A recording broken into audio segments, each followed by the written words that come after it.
Monsieur le Président, cessons les palabres.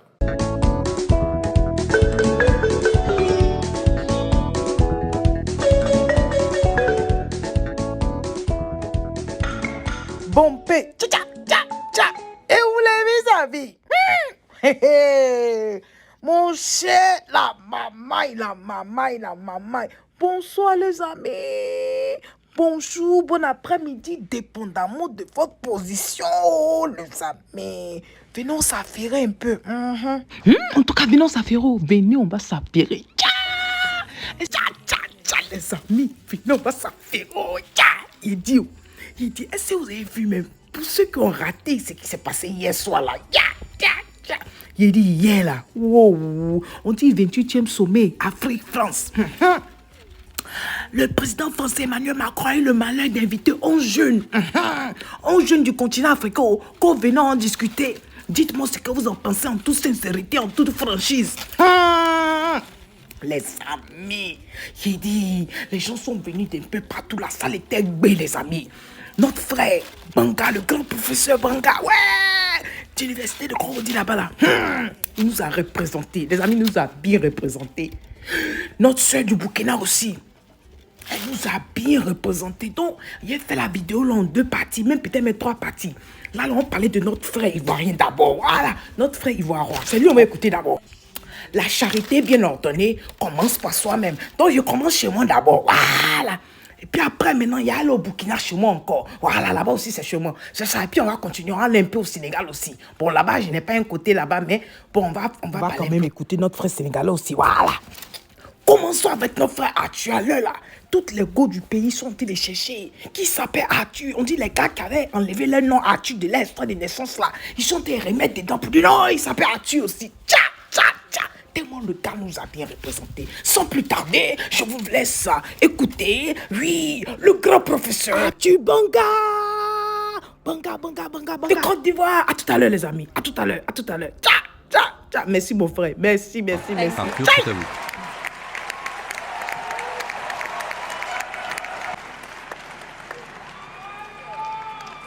Monsieur le Président, Mesdames et Messieurs, je suis Arthur Banga de Côte d'Ivoire. Et Monsieur le Président, l'équipe m'a chargé de vous présenter la vision que nous voulons pour 2030. Quelle relation entre l'Afrique et la France à 2030? Monsieur le Président, un futur souhaitable est possible.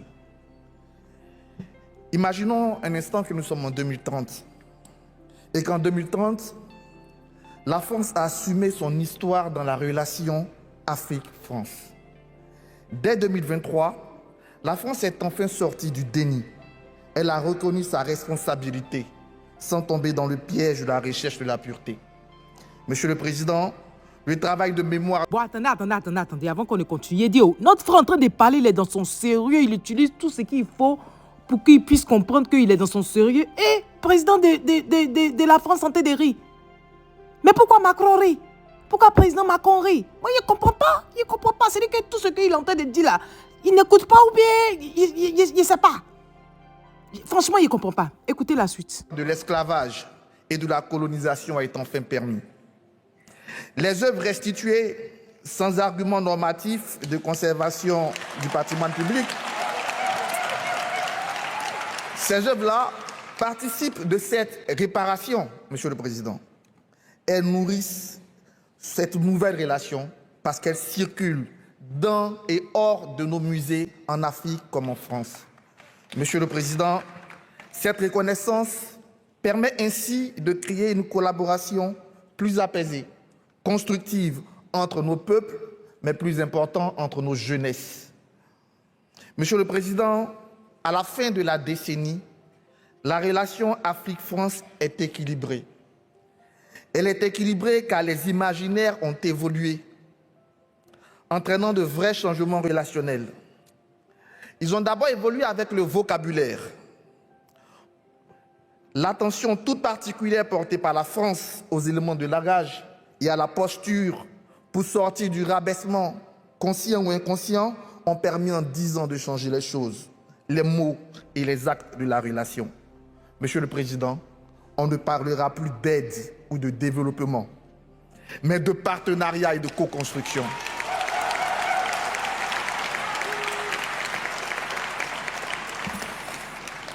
Ce changement de paradigme entraîne avec lui les institutions changées de notre partenariat. Elles ont changé de dénomination pour épouser l'ère du temps, l'ère de notre temps, l'ère des relations d'égal à égal. À cette date, Monsieur le Président, la relation est vivante. Elle est vivante parce qu'elle est portée par de nombreux acteurs. Bien sûr que la France a encore son réseau de femmes et d'hommes qui assurent les relations diplomatiques avec des représentants officiels des nations et surtout des institutions panafricaines. Mais elle compte aussi sur d'autres acteurs, ceux-là dans cette salle, sur ce banc. Ces acteurs en charge des questions de démocratie et de défense des droits humains. Les programmes partenariaux se font avec cette société civile qui est désormais reconnue comme des interlocuteurs crédibles et légitimes. On est sorti du brouillage des pistes grâce à la mobilisation des partis civils et des jeunes qui réfléchissent ensemble par-delà la Méditerranée à leur interdépendance dans une relation qui vit. Monsieur le Président, le rapport du professeur Achille Mbembe nous propose un fonds de la démocratie. Il serait peut-être intéressant, ou nous devons même orienter ce fonds vers la société civile, qui doit être reconnue officiellement et avoir une place de choix dans la direction de ce fonds pour la démocratie. En 2030, Monsieur le Président, notre relation est débarrassée des scories symboliques d'une époque de domination révolue. Monsieur le Président, le franc CFA et ses réserves associées sont un lointain souvenir, puisque l'Afrique a désormais sa propre monnaie, une monnaie qu'elle gère en totale liberté. Monsieur le Président, les bases militaires françaises sur le continent sont fermées et elles auront laissé la place à des armées autonomes. Monsieur le Président, les interventions militaires décidées au gré des humeurs françaises pour soutenir des régimes amis font désormais place à des mécanismes de sécurité collective de l'Afrique. En 2030, dans l'ère du numérique, l'open data imposé à tous les acteurs de la relation permettra un véritable fair process pour une totale transparence sur les flux humains, financiers et de ressources. Couplée à une communication sur le territoire français, cette approche permettra de réconcilier le peuple français avec l'Afrique. Monsieur le Président, les diasporas que vous appelez affectueusement cette part africaine de la France, représentée ici par Mme Moreno, par Lova, par Sandrine, ces diasporas-là auront la capacité de diffuser cette approche sur un territoire maillé de maisons du génie africain que nous propose Achille. Monsieur le Président, cette dynamique, j'en suis sûr et nous en sommes sûrs, induira des succès. Mais il y aura des échecs, Monsieur le Président. Il y en aura. Sauf que ces échecs, sur ces échecs, la posture de la France aura changé. Ils seront reconnus comme tels. Et mieux, ils nous permettront donc, ils favoriseront l'émergence de nouveaux projets sans suspicion pour corriger ces erreurs, ces fautes que nous pouvons commettre dans notre évolution. Monsieur le Président, ces projets seront plus beaux parce qu'ils seront le plus souvent pensés avec les Africains, avec la diaspora, et ça sera la meilleure façon, Monsieur le Président, d'atteindre la cible, parce que cette cible sera écoutée dans la mise en place de ces projets. Monsieur le Président, nous pensons qu'il est temps d'arrêter les discours, moins de grands discours, plus d'attention aux besoins des populations, plus d'écoute à l'objectivation des résultats. Et cela va entraîner une co-responsabilité plus forte entre partenaires, je dis bien partenaires, français et africains. Monsieur le Président, en 2030, comme on l'a dit tout à l'heure, notre continent est jeune, il est plein d'espoir. Et donc en 2030, l'Afrique sera une source d'innovation et de solutions. Solutions fondées sur la nature, pour elle-même l'Afrique, mais aussi et surtout dans ces moments que nous vivons, Ce sont des solutions pour la France et pour tout le reste de l'humanité. Les compétences endogènes de l'Afrique sont remises au cœur des savoirs communs grâce à une circulation plus accrue des étudiants de part et d'autre de nos territoires. À l'équivalent, on revient encore aux propositions d'Achille, à l'équivalent d'un programme Erasmus africain, à des campus multidisciplinaires et multiculturels accueillant des étudiants d'Afrique et de France, à des partenariats de recherche équilibrés, favorisant la montée en puissance de centres de recherche sur le continent. Monsieur le Président, par ces solutions, l'Afrique doit inspirer la France. Parce qu'aujourd'hui, le continent africain a des pratiques numériques avancées qui pourraient inspirer vos pays. Monsieur le Président, c'est une question de regard. Ceci se fera dans la relation Afrique-France, un terreau de solutions, une meilleure gestion de la crise climatique, un emploi plus efficient du numérique et la construction d'un bien commun. 2030, c'est de la prospective à court terme. Le chemin est semé d'embûches, mais c'est pour cela que nous allons le parcourir ensemble à partir d'aujourd'hui. Cette lecture prospective que l'équipe vous propose, mêlée aux propositions d'Achille, Monsieur le Président, doivent constituer, et nous le revendiquons, doivent constituer la feuille de route pour ces 10 prochaines années dans les relations entre la France, entre l'Afrique et la France.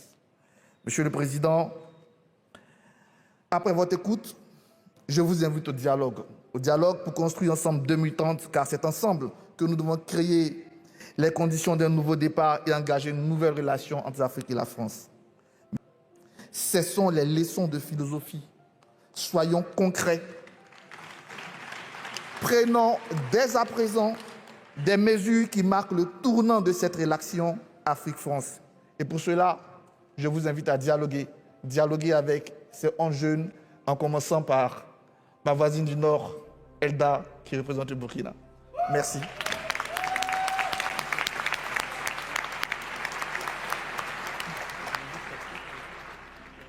Non, Elda, c'est bon, tu pars. Alors, merci infiniment. Nous l'avons dit tout à l'heure, nous l'avons évoqué, nous pourrions le rappeler encore et au-delà de cette plénière, de ce moment important, essentiel, nous vivons un moment historique. Merci. Oui, oh, c'est un moment historique. Très historique, oui. 2021. Oui, vous allez voir. Eh oui. Il y a un début à tout. Faut commencer quelque part d'abord. Voilà. Bravo, mon frère. Bravo, mon frère Atu Banga. Bravo. Tu as bien représenté la Côte d'Ivoire. Il se dit que le président Macron, il tente de rire parce qu'il s'est dit, ton genre, c'est ce que Dao voulait dire. Et puis, il envoie le protesteur à venir me dire, ou bien, il ne peut pas me dire lui-même. Entend les rumeurs d'hier disaient que Dao est pris avion pour aller en France pour aller se reposer. Peut-être il était dans la salle là-bas, qui sait. Peut-être il était là-bas, il était quelque part là-bas. Mon frère Timbangao, il a bien représenté la Côte d'Ivoire. Bravo. Même s'il n'y a pas changement immédiat là, même s'il n'y a pas changement dans l'immédiat là, au moins il sait ce qu'on sait. Ça veut dire que le président Macron sait ce qu'on sait. Ça veut dire c'est quand on dit de façon cachée, voilà là. Atu Banga allait cacher ça dans son visage. Voilà. Même s'il n'y a pas de changement là, au moins il va savoir qu'on n'est pas bête. Non, on n'est pas bête. On a un cerveau aussi pour réfléchir. On n'est pas du tout bête. La preuve, allez-y dans les pays européens, allez-y dans les pays américains. Vous allez voir que ce sont les Africains qui sont à la tête des différentes institutions. Il y a beaucoup d'Africains qui arrivent, qui excellent. Oui, ils avancent parce que notre tête là, c'est pas simple. On a un cerveau particulier, très particulier.